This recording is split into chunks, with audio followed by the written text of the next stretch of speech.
Jesus cannot have looked like that. And if he looked like that, he would be distracted by his own. How he's very. Why are they so good looking?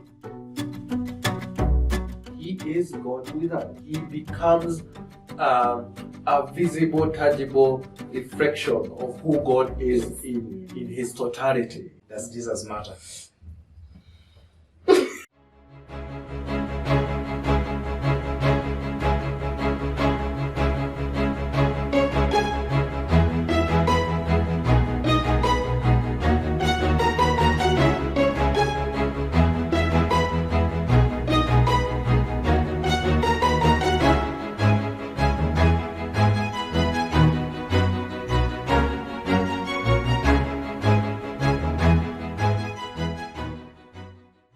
Friends, welcome to another episode of the Reimagined podcast. Today, we are going to reimagine Jesus.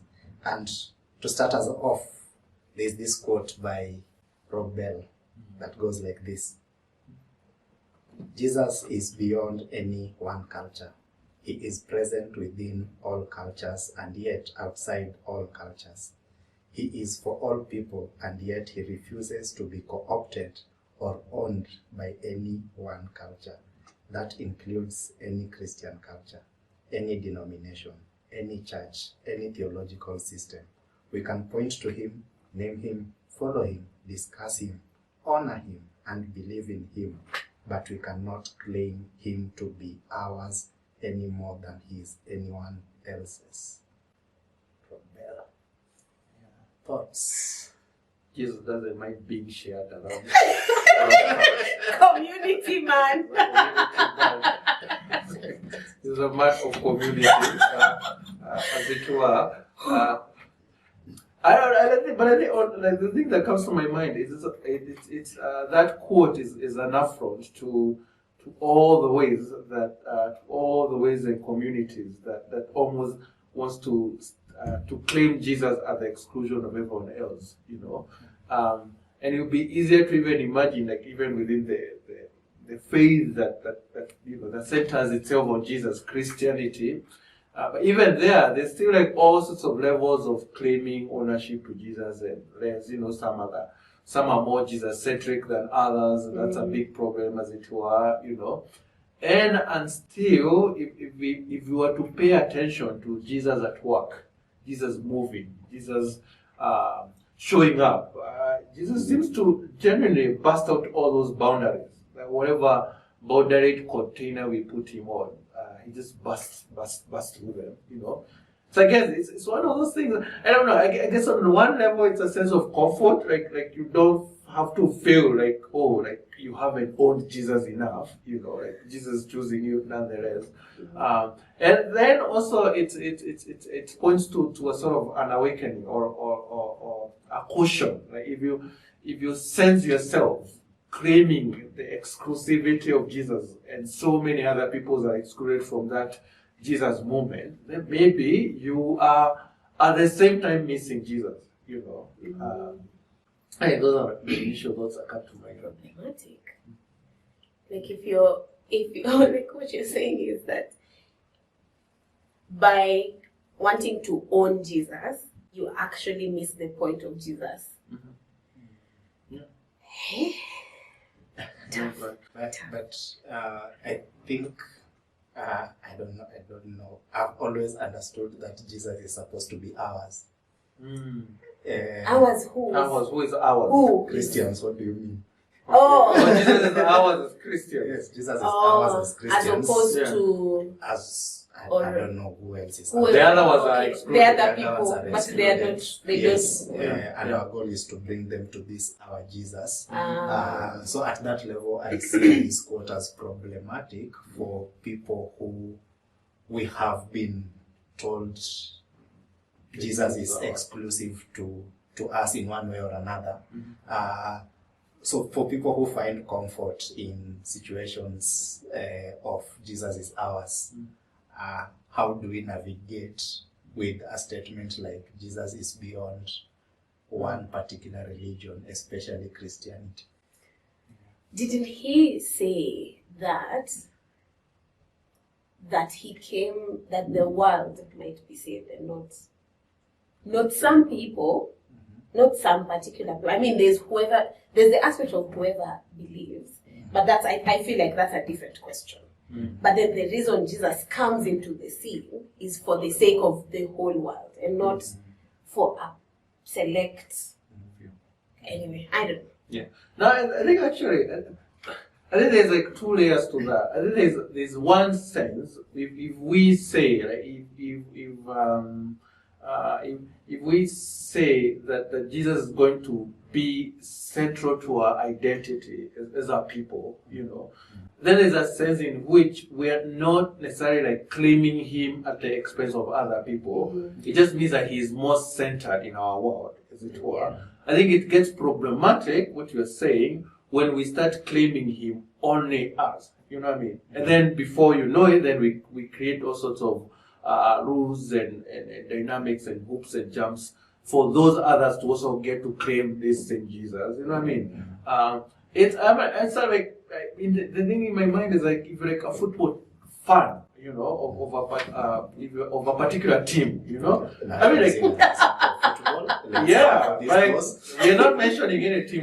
They're cancelled right off the door. But if you're like, then like, you have a particular people who like then claim that team, right? Like they celebrate it and whatever. But the thing about teams, like, we also hold them, if we are really honest, we also hold them with an openness that tomorrow you could switch sides and start supporting my team. You know what I mean? So even whatever we call enmity is still like slightly artificial in a sense, Playful light. Yeah, playful light kind of a thing. But we don't then say, no, you don't get to support my team until you buy the jersey, until you dance around a fire or something like that. You know what I mean? So it's almost like this team exists to be for pretty much whoever wants to board on, without anyone particularly in a corner claiming like this, So I think then the people who identify, who have witnessed, who have seen what Jesus can do, and they have chosen him like vehemently, they're being invited also to hold him tightly but with openness, so that there's room for anyone else to also experience the same Jesus, Otherwise, we get into fist fights. Like, what do you mean you also believe in the same Jesus that I believe, or something like that? And even in turn, it's that when that fight starts for this is who gets to believe Jesus, even internally, this Christian group of people who believe in Jesus, we also have categories of who. It's like there's no end. Like when you start going down that road. Yeah. Exclusion will always come. Like there'll always be a reason why the next person should not claim Jesus. Like so it might start as this, or those are the people that like they're not of this religion, they are not of this faith. But very quickly, if that is our general understanding of how Jesus is and how he's to be owned or not owned, then it even affects us. Like it doesn't stop at those people. It's also that this other person are they really, really believing Jesus the way they should be? Yeah. And that other person, so I think it's problematic overall. I wonder whether like Jesus' idea was for him to be owned. Was that? No, I don't think it was, because he has never claimed that himself. But I'm just also wondering. Have you read the Bible? Yeah. The entirety of the gospel, in all the right versions, to come to that conclusion? Yeah. Did he send you a message himself? I'm just seeing our expression of Jesus as a particular people of a subculture would be different from another people's expression of Jesus. Yet we are still talking about the same thing, but it's always fascinating that there's always fights regardless of how you choose to express your expression of Jesus, depending on how you've grown up, how you've known him, and all of that. I'm just like, is there a way we can, come to like a consensus, like you said, at a football team, we meet in the stadium, You're and like, have an agreement, like this is Jesus. So in that sense, this is our Jesus. yes. Or more, just Jesus. this is Jesus. This is Jesus. This is Jesus. So in that sense, that begs the question: who is Jesus? Yeah, yeah, and I even like it's still connected to that, but especially for it's even that thing of owning Jesus is captured in that quote. You know, it's like Hagi has mentioned. I don't even. It's not necessarily even like the idea of what Jesus was about, but also it gets us off track of what Jesus was really about. You know what I mean? Like you would imagine our focus would be at least on something that he explicitly said himself. You know, like come follow me. Mm-hmm. It's like we just like that became like the centerpiece. So then wherever you find yourself following this Jesus, you know, like okay, you are part of the team. You know what I mean? The challenge for all of us there is also gets complicated because also we want to define like who qualifies to say they are following Jesus. You know, have they said certain prayers? But also you know? following looks a particular way. But also that following then looks a particular way. You know what I mean? So that even the person who just said, I say just follow me, kind of a thing, with this very broad stroke of what that might entail, still is like we end up fighting on like, but why are you also on the same path? Or actually, why are you claiming to also be on the same path following Jesus? And I still haven't done ABCD or I know this about you know what I mean? Then we get found ourselves in all sorts of ways. But the point I was going to make is that question ends up being a distraction from the thing. The question of who is Jesus? Or no, the question of who gets to claim him, you know, okay. and who else is also claiming him, who isn't more like us or whatever it is, you know. So then back to the question of who is Jesus. I mean, this is going. I guess you should get a bunch of theologians on the team to talk to about who Jesus to is. take from like their multiple books that they have written. This is like let's say out like this is rather pedestrian, you know. But honestly, for me, like if someone says like who is Jesus, I simply like go to my favorite parts of how he introduces himself to the world, right? So when we encounter Jesus, he gets introduced to us as Emmanuel, like God with us. You know what I mean? So I mean, you ask me who is Jesus, I'm like, he's God with us, you know, in a very real, tangible sense, you know, and there's this whole, so I mean, I just want to start there and say like, who is Jesus? I'm like, he is God with us, like the God who refused to stay in some other particular location that isn't here, in some other holier ground than where we are, the God who chooses to move literally into the neighborhood and live and move and walk amongst us. Like, so who is Jesus? For me, the starting place is always, he becomes a visible, tangible reflection of who God is in his totality, in that sense. So, yeah, it's nice that you start from the Bible to answer with Jesus. Did we not say I'm a pastor? The resident pastor in the team. But I think I don't know, is it the first? I mean, I grew up watching movies, and there were some times where they brought Christian movies, and there's this particular appearance of Jesus that has always been the Jesus of flowing hair, blue eyes, and all of that. So that is the image. Before you continue, so I was with someone, and then we saw that image of Jesus, and then he said, Jesus cannot have looked like that. And if he looked like that, he would be distracted by his own. How he's very. Why are they so good looking? Only. He's a son of God. Like, at least he needs to look good. Exactly. Yeah, so there was that physical image of Jesus, which I don't know where they got that from. But just being curious about that whole thing in terms of, was he white? I mean, Christianity didn't start. Was he blonde? Blue-eyed. We are talking about Jerusalem and all of those areas in which Jesus grew up in. So start picturing someone from Middle East in terms of appearance. But then moving forward, away from the appearance, I think Jesus is this bridge, this revolutionary who came to lead us or invite us to a different way of seeing the same world that we lived in. that the people there lived in that period and time, and left the invitation open for everyone. Like, this is it, this is the blueprint.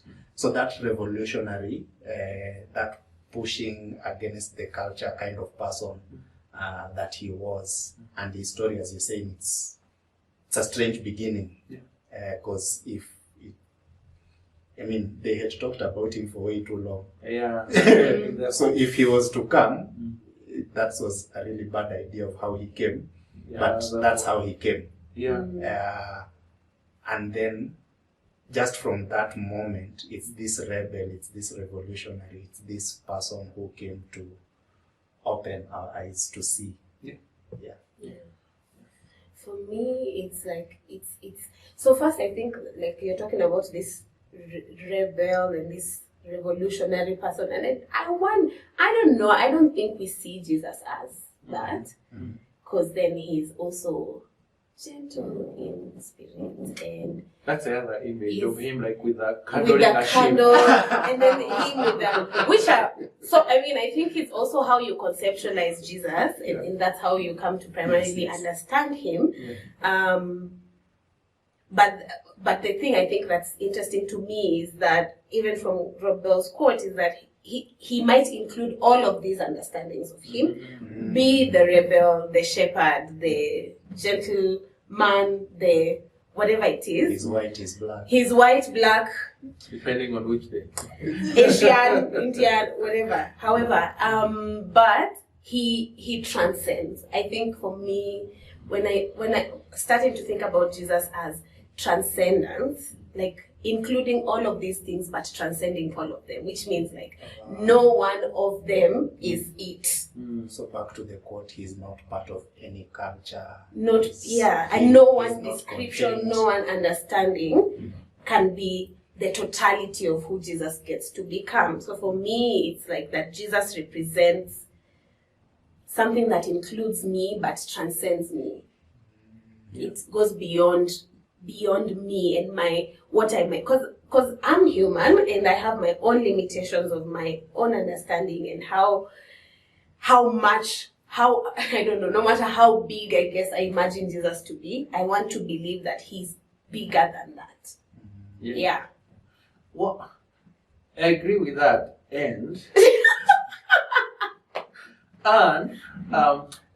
because I like if one of the ways of understanding like how Jesus comes, like say into the context, for example, is like you have like say like for us Christians, like you have the Old Testament like unfolding as it were, and you have this God who just keeps saying predominantly I'm a merciful and compassionate God, and trying almost to get this community of people to get it, like I am this particular kind of a God, and these guys constantly getting lost in who this God is. Like the concept of a loving, a compassionate, a merciful God just seems to constantly keep eluding them. So they have like a swinging pendulum, they have the temple, whatever, then they run away, whatever. So then it's also, in addition to what Agay has said, it's also very significant that this particular God, Jesus, particularizes himself.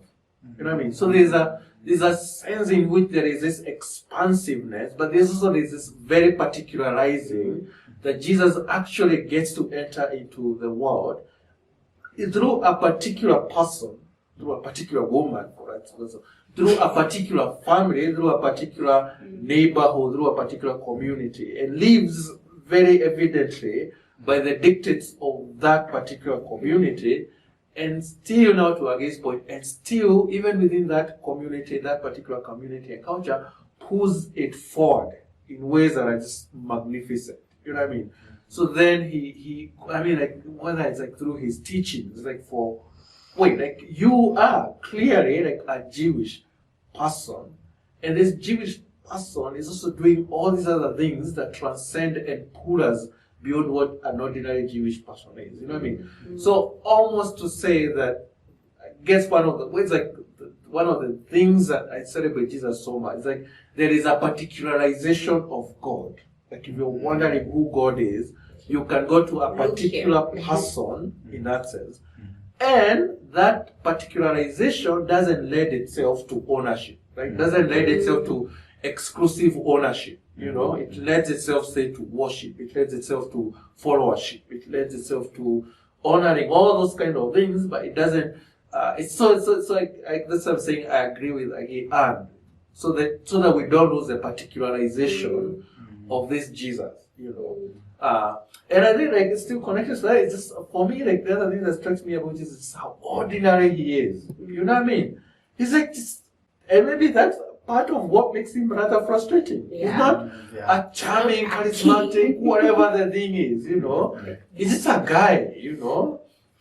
Walking around crying, feeding people, healing some, whatever the thing is, but never seemingly to do any of it like with any excess, you know what I mean? So it just feeds flamboyant. Excess one time in the temple.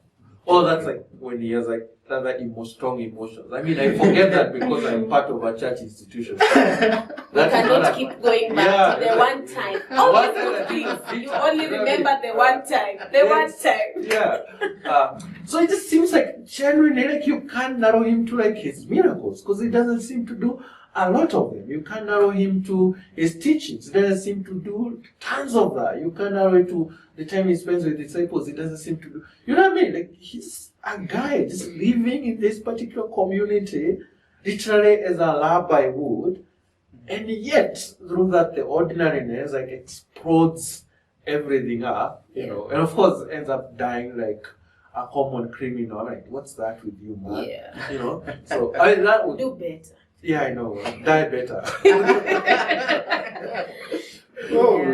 So all of that was, I don't know, 2,000 years ago. 2,000 and long time. Long. The people of them, we don't even know where they are.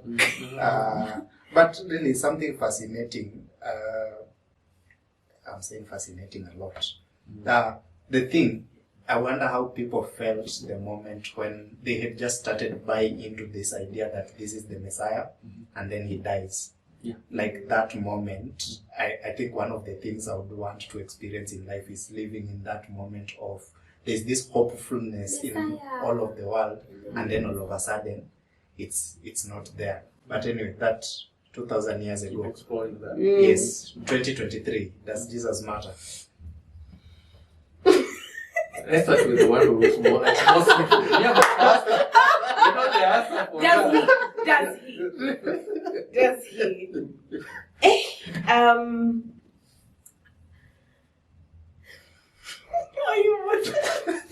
I think so. Okay, yeah. We're waiting with bated breath. This is the answer that changes everything. I don't know. This is biased because me, I'm a Jesus guy. But I think that if for nothing else, and I guess this is going against what Nash has just described, and might be reductionist, but like if for nothing else, like Jesus carried and embodied a lot of what I imagine what I know that the world truly needs, that his teachings are still very relevant, how he lived his life and invited people in to the story that he was creating is still very much needed for our world today. And I don't think we don't need to rack our brains and go too far to see that an eye for an eye does not work. Yeah. It's there. We are living in the midst of chaos. But then Jesus comes into a world that is very similar to ours today, and he's like, no, wait, there's other ways, there's alternatives. And for me, I think that one of the things that we deeply need right now is alternative ways of doing life, of doing things, of living and being. Because the way we are doing it, it's just not working. It's just not working. And confronting that reality, and for me, it's comforting to know that there's a place to fall on. When I'm not sure where to land, what's the alternative? How can I do this? It's like a very, I don't know. It's that WWJD thing from back in the day that is not a thing anymore. But it's comforting for me to know that there is this embodied teaching that gives me an alternative way to live life and to still believe that life can be good, that life can be fulfilling, and and large and so It's ordinariness. yeah. I think my answering from that question stems from another question about why did he come? And for me, it's usually for different seasons in my life. It's a different reason. But I think he came to remind us about home. And however we define home in whatever season of life that we are in. For the disciples, when he called them, maybe home was a place for belonging, a place for community, a place for meaning. For the lady who touched his cloth, home was a place for healing, and all of that. For the prodigal son, home happened to be a place for forgiveness, a place for grace, and all of that. And those guys in that particular season of their life, that is the thing they needed most for their lives to make sense, for them to make sense of their lives.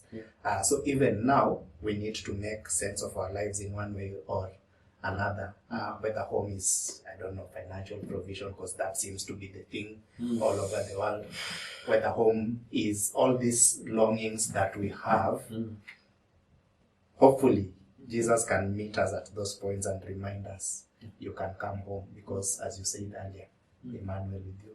Yeah, God with us, God with us. God with us. Yeah, I'm like, oh, that's like so beautiful. Yeah, so now, in addition to everything you guys have said, Pastor, tell us.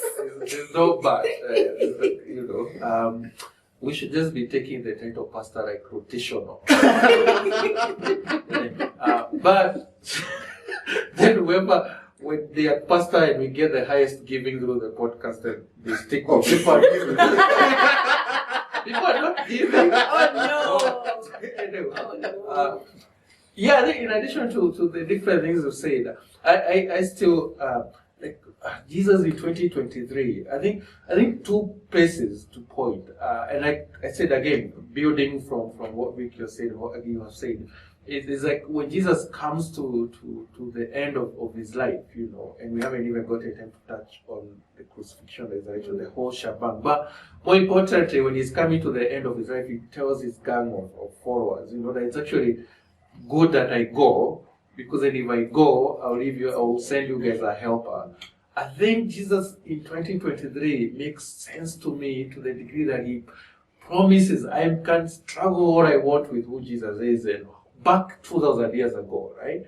But I can still hold on to at least a bit of this idea that because he came and lived and walked amongst us and then retreated back to be with the Father, as it were, he sends us this help. This help was not something that was sent to just some people 2,000 years ago. It's this help of the gift of the Holy Spirit. It's still very much, I still get to experience that personally to me in 2023 in the small guidance nuance, in the big ways when doors open that I can't open for myself, So I think in 2023, I think I cling to Jesus partially because he promised to send us help. And I still live with that help. So connected to God with us. It's just not God with us, like almost like next to you, like, like laughing at you as you do your thing and watching you do your thing. It's like God with you, accompanied with help, with a help that is both empowering, both helping you move forward, move backward, whatever you need, So it's not a passive God. That's the thing I celebrate about Jesus. Then connected to still that whole movement of being sending help. It's like some other place, I think is one of the writers of the New Testament letters who say that Christ then is sitting, like when he is not here, wherever, he's sitting next to the Father, interceding, like petitioning, like making a case for on our behalf, you know what I mean?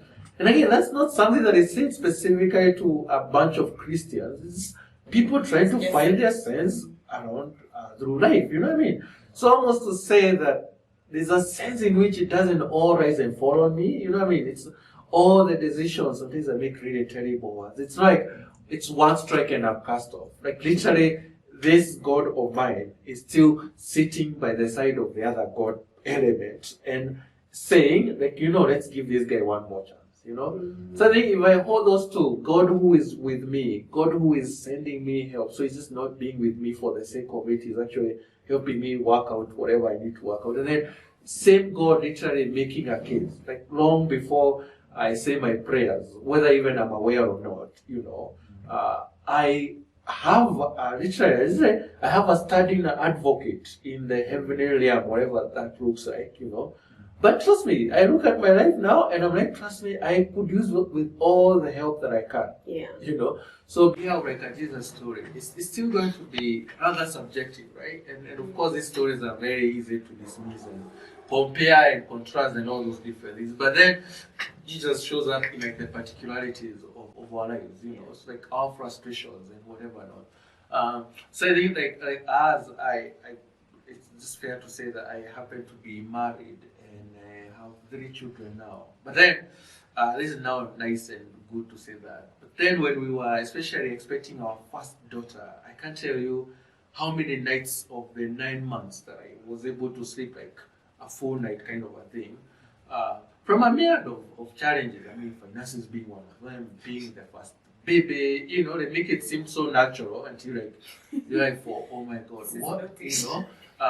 Yeah, so like, but between, I guess me and my wife, when we were doing the best we can, but somewhere along the way it was like a genuine mishap with our insurance update things, you know. It's like, so we were sure we had this insurance and it was sorted, so we're not worried about that, right?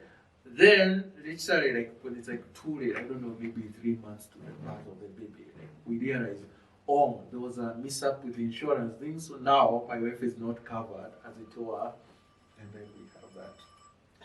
It's so strange, and now I have to give thanks to the Lord.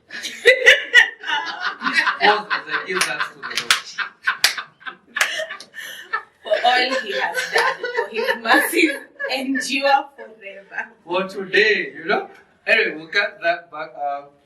Yeah, so we learned that there's not, like, my wife isn't covered, and it's too late now to like try to get this, you know, whatever the whole thing.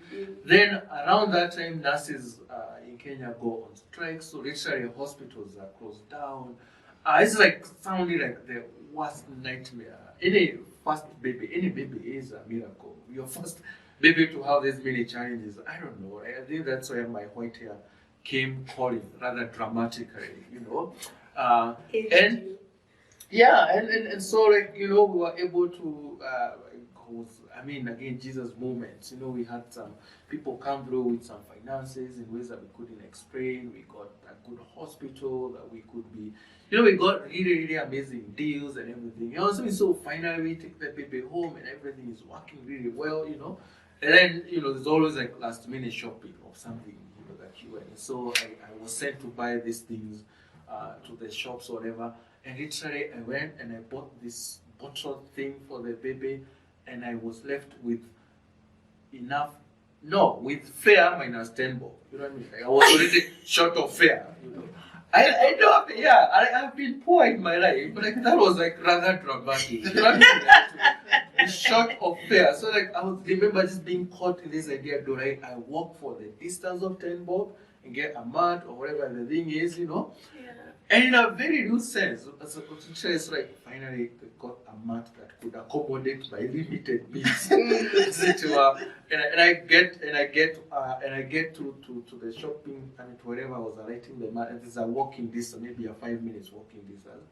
And I kid you not, there's just like the most overwhelming, personalized peace you can ever get. You know, so it's just not like you start feeling like, oh no, now I'm not worried anymore. No, it's like this, you're enveloped with like goodness, and like everything is going to be okay and all these kind of things, you know.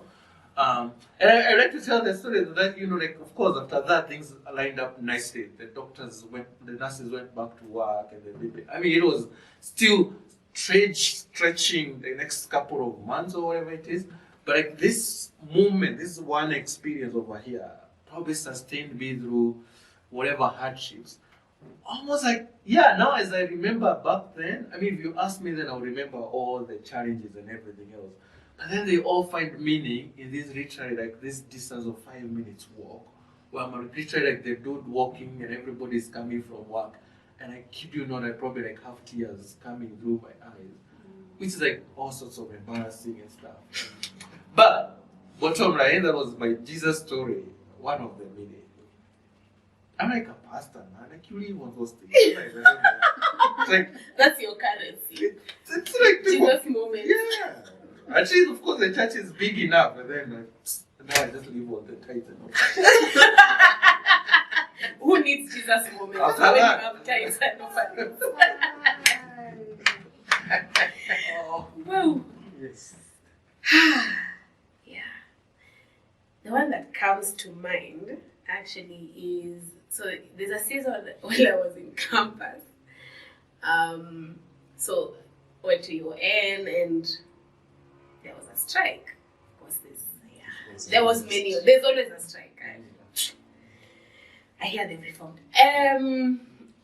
Then we are out of school, like out of school, and my home is in Kisumu, so it's like Out of school. Is where we out go. of school. Like there's nowhere to go. You didn't have time to pack your bags. You just left. I left. I was wearing sandals and I had my phone in my hand, and you're gone because the GSU are in school, and it's so dramatic. Anyway, I go to our friend Butcher's house, and Butcher and Duko's house, and then a bunch of us gather there. A bunch of us who are from outside Nairobi. We go Homeless people. We go to that. We go there in Buru, in Kimathi, and we are just there hanging out.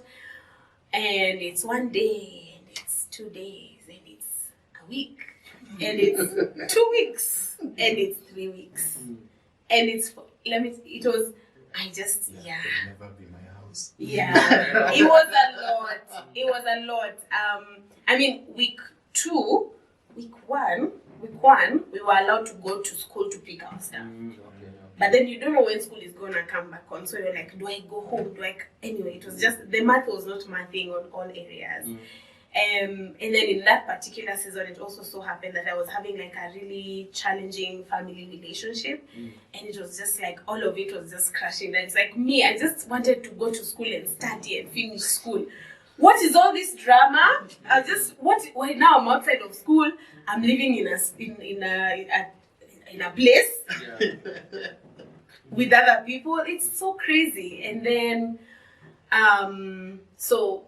On this particular day, the day that I'm talking about, we had done, so because we were all this community of nice people, we used to have like moments of just sharing and, like what you'd call devotions, but we didn't call them devotions. You were just sharing and having a community time, because there was a lot of us, there was a bunch of us anyway. And then I was paired actually with Bucho, and then I told him what was going on at home, and then this whole school thing and how I was feeling and all of this thing.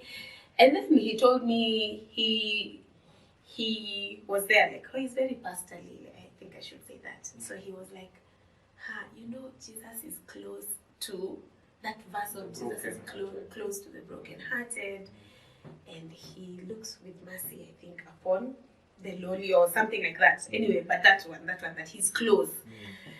And then he prayed for me, and then he told me his things that were less dramatic than mine, obviously. And then I was like, cool, I'll pray for you. So we prayed for him, and then he left. And then that night, it was that thing that I guess Nash is describing. It was just like I was so overwhelmed by like quiet. Whereas it was just like there was noise in my head was moving, trying to solve all these problems and trying to tell Magoha to open school because we need to go back to This school. is our home. This is how I live. But that prayer and that verse specifically stuck with me through the 4 weeks that we were there. We were there for a month.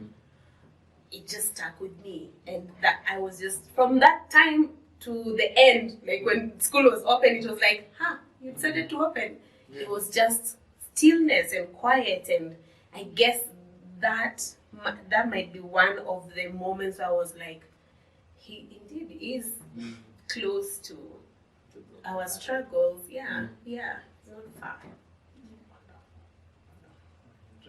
Shout out to Bucho. Yeah. Don't have.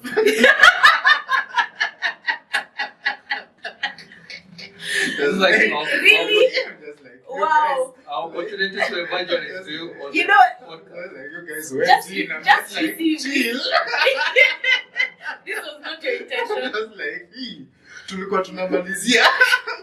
That's why You've started the podcast. We were winding up, guys. The energy is supposed to go. To be ending. Down but no, a quick one. Going through grief and not knowing what that is, and just I think I shared on this podcast before. I go meet Jesus on the mountains. The mountains. Guys, start churches on mountains. How sure are you that Jesus will stay? That song was written for you. That's go tell it on the mountain. Jesus Christ is Lord. Yeah. So Is born. on this, it was sunny when I left home. I got to the gate of this place, paid, and it started raining immediately. And I hiked up alone with my thoughts, with my emotions, with the rain, with my tears. The rain did I guess it Yeah. makes sense. Yeah. And then I got to the summit and the rain stopped. Wow. And there was sunshine. Okay. And that moment was sort of a metaphor for my life. That it rains, sometimes there's darkness, sometimes there's light, sometimes there's darkness, sometimes there's light. And somehow you just have to figure out how to navigate it all through. So I think that hike is one of my most memorable and feeling held despite the circumstances of my life in that season. Yeah. Beautiful. Feeling being invited home. Yeah, as you said in the main. Yeah. I like it. Nash has a benediction for us. As is the culture. As is the culture of this community. Blessing. So here's our benediction, our blessing for this week, and really for this episode. And really what a blessing is like, it's really just our deepest longing that this moves past the intellectual conversations we are having to these moments of you being held in very tangible ways, through the rain, through the darkness, through the homes and closed schools, through the babies being born, whatever the case may be. And so for this week, Jesus is introduced to us as Emmanuel, God with us. May you experience and live with an awareness of this God with you-ness. In the highs and lows of life, may you make room for the God who is with you. Jesus says himself that he came so that we may have life and so that we may have real and eternal life. We may have more and better life than we ever dreamed of. So we pray that you will have an encounter with this Jesus who enriches your life in ways that you could never have imagined or dreamed of, in ways that are more real and eternal than you can articulate. May you have an encounter with God who is with you. Grace and peace. Amen.